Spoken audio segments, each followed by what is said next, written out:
Mustang. Joe's over here making a damn mess again. Hey! We're gonna need some tools. Your lever fell off. Oh yeah, you can just hand tighten it back on there. I need to fix the lever on it. I tried to. It doesn't want to. Joe's already complaining. He's hungry. He needs food. And Dave's late. And I'm late, as always.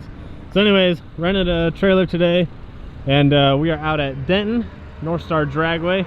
Kennedy's filling out the tech card. There is a ton of cars here. There's tons of Mustangs, Corvettes.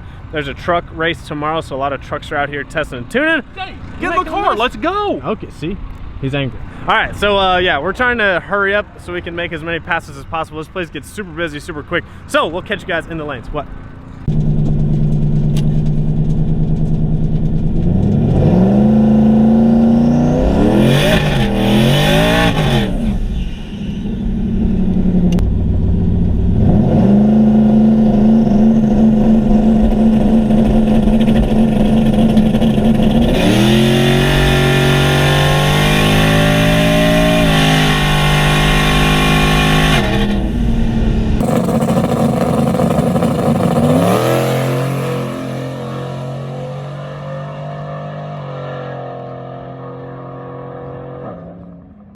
Alright guys, so another new personal best, 581 at 121. We're going to try turning up the launch and the boost a little bit. Problem we're running into, I'm pretty sure the converter is too loose. The car's kind of pushing through the converter and it's not holding the power, so we're about to test it on this next pass. I'll let you guys know how it goes.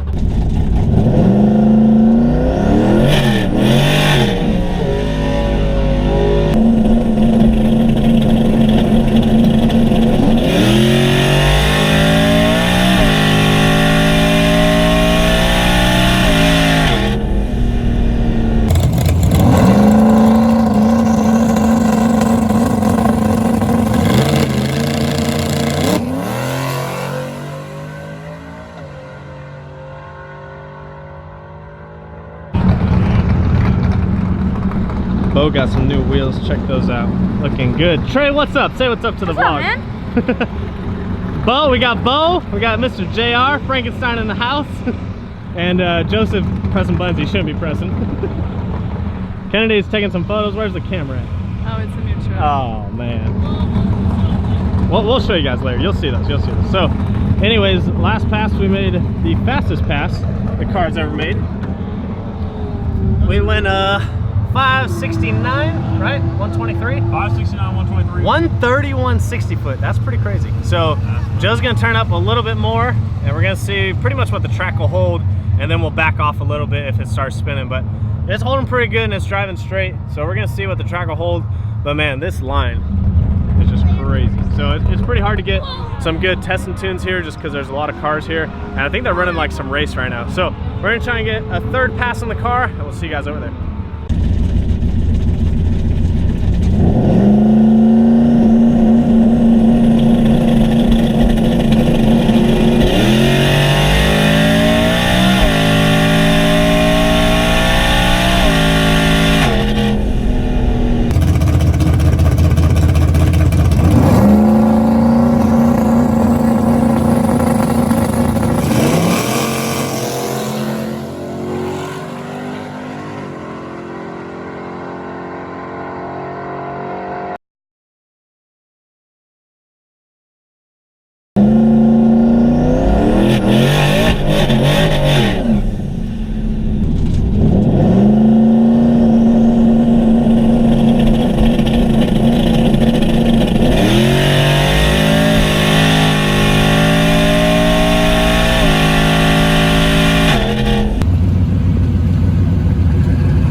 Look at this Amp ZR1. This thing is so sexy. Oh my gosh. Whew. That is a badass car. Look at them wheels. Oof.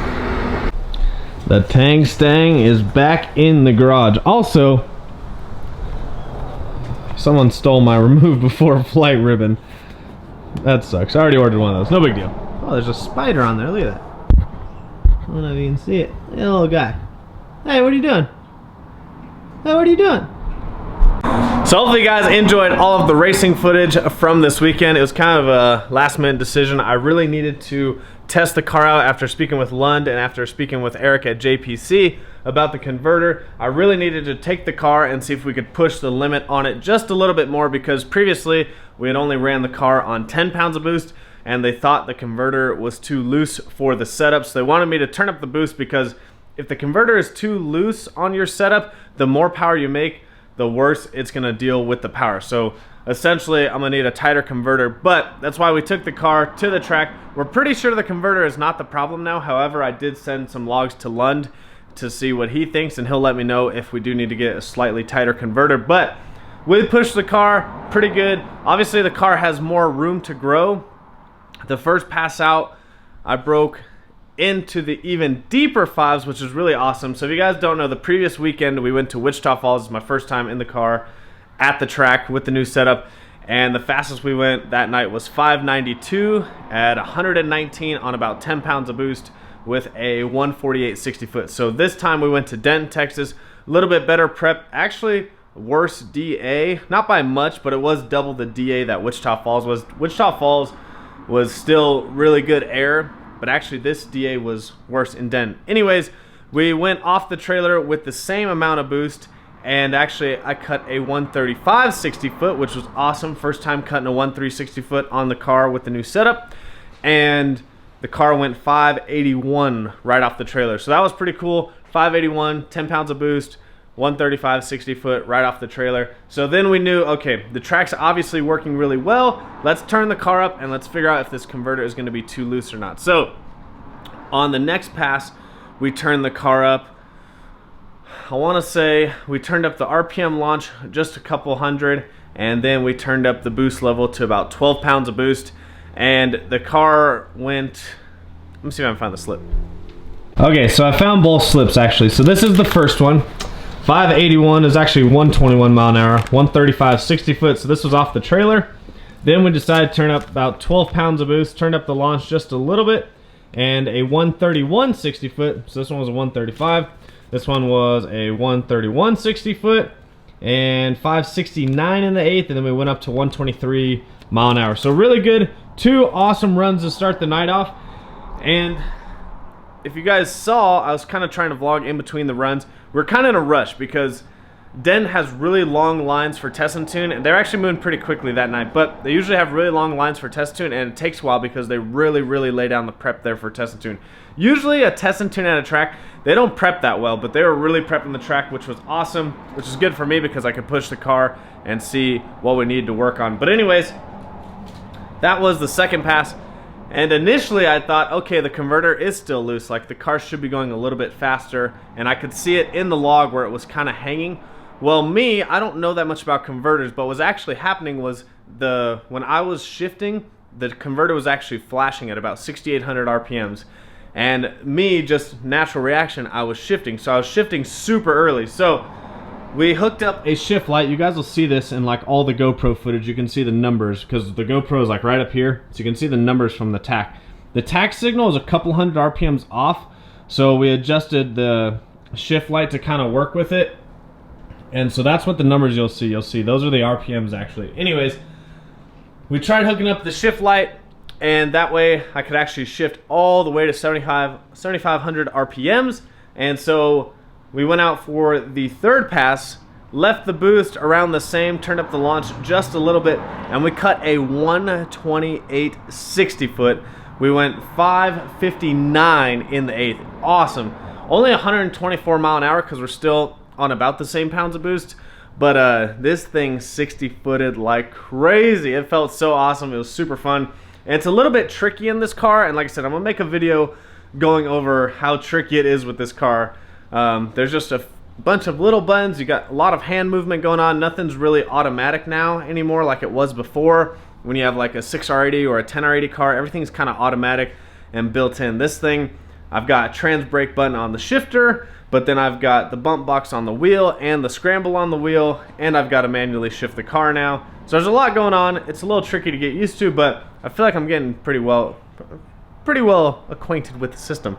Anyways, that was the third pass, super awesome. So then the fourth pass, we wanted to see if we could actually use the scramble, because I tried using it before and I just couldn't grab it. And the reason why, let me just show you. Like I said, I'm gonna do a whole video on this, but the reason why, excuse the beeping, the reason why is the scramble's here while my right hand is here for the shifter. What's this going on here? Don't mind that. Anyways, right hand here is for the shifter and the trans brake button's here. So when I let go of the trans brake and it's in first gear, then I've got to come up, hit the scramble, go back, and then shift to second. So there's a lot of hand movement going on. There's a lot of stuff going on, and you're trying to do this while the car is throwing you in the seat with all the G-forces. So there's definitely a lot going on. There's a lot to get used to, but that's part of racing and trying to go faster. So anyways, that was the third pass, I believe. So on the fourth pass, we tried to turn up just a little more on the launch, and then I was gonna try and reach for the scramble and actually use the scramble, because I tried to use it earlier and it was too late in the run for it to even make a difference. So we set the scramble up, put the car on about 13 pounds of boost. It's like high 12s, low 13 pounds of boost. Turned up the launch just a little bit. Car went 126 to the 60 foot. It felt insane. I tried to reach for the scramble. I actually hit the scramble, shifted into second, and the car went 554 at still 124 mile an hour. It was an awesome run, but the problem that we found out was when I went to hit the scramble, it actually hit overboost. And the problem with that is when you hit overboost, the boost controller has a failsafe and it sends you back to wastegate pressure, which for my car, wastegate pressure is about 8 to 8.3. So for about half of the run, I was back on gate pressure.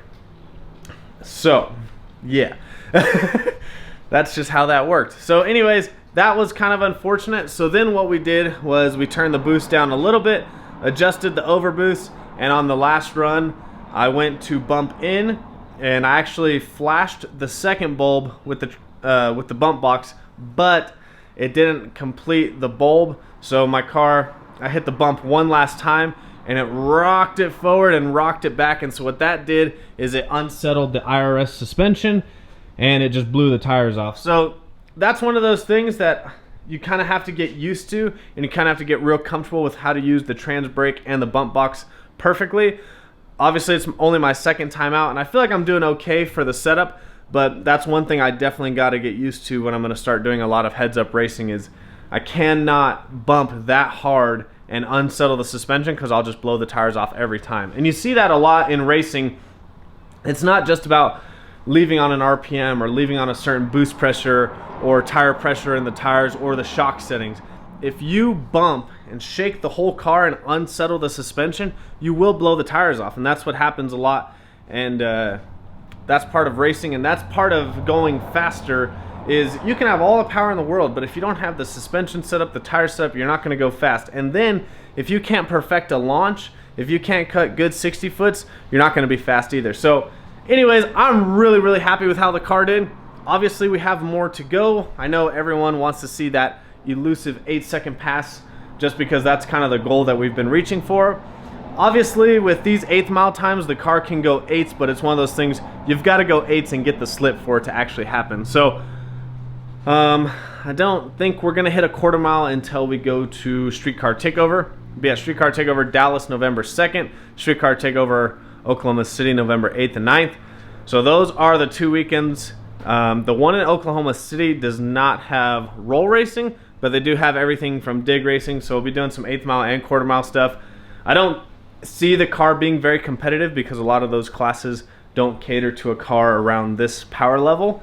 They're either like a 950 car or there's guys going 7s. So there's a pretty big gap, but I'm just gonna go out there, have some fun, get some quarter mile time slips, and just continue to race the Tang Stang. So hopefully you guys enjoyed this video.